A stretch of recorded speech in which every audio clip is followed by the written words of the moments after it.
Hello, Clark here with another Clark speech.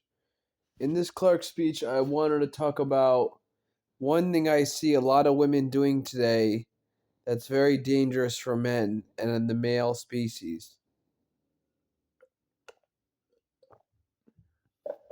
So, what is the thing that women are doing today that's very dangerous for males? Withholding sex.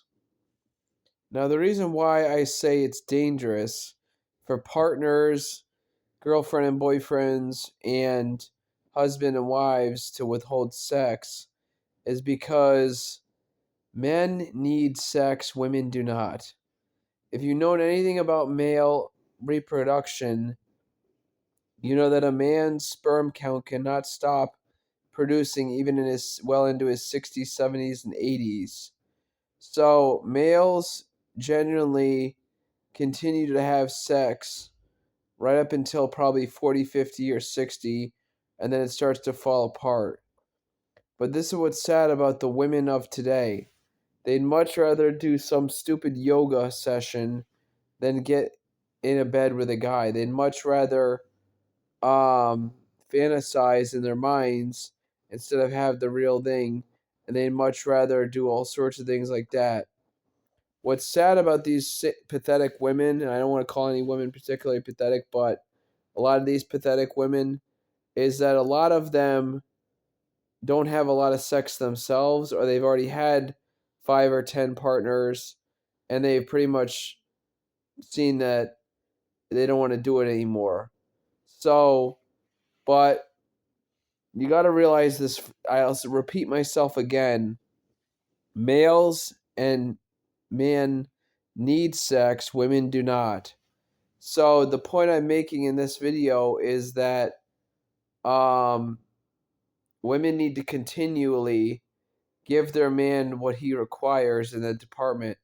There's a scripture in my Bible in Corinthians 7. This is only for married people, but let's be honest, who's going to not have sex before marriage? It's almost impossible.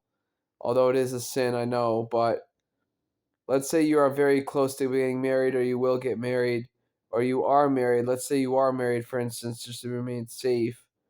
The husband should not abstain if the wife wants sex, and the wife should not abstain if the husband wants sex. Now, you might say to me, Joe, why is this dangerous? This is dangerous because people have different times of the week where they're, H word. And they're like this because different times of the week, people are more inclined to want it. And for me, it's more Monday to Wednesday. For women, it's usually Thursday to Sunday. So between men in the beginning of the week when they're busy at their work, or Tuesday or Wednesday when they work, or a woman who's Friday, Saturday, and Sunday they want to take off and just party, it seems like to me that um, it seems like to me that um, the husband should give the rights of his self to the woman, and the woman should give his rights to herself to the man.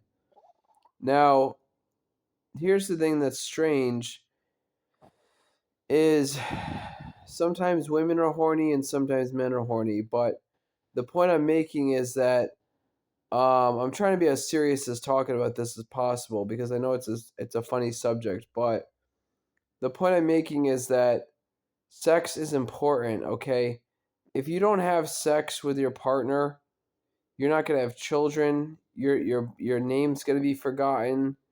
You won't be a mother. You won't be a father.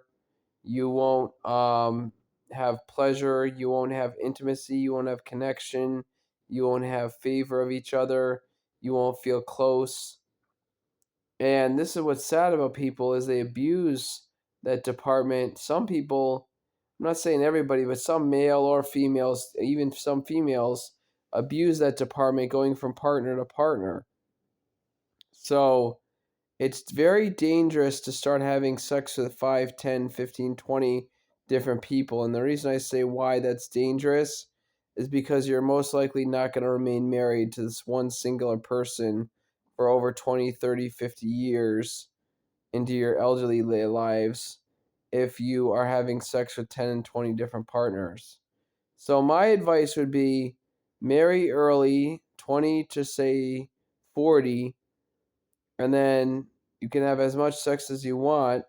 Or my advice would be to wait a little while, 5 to 10 years, if you can hold off and get to know the person.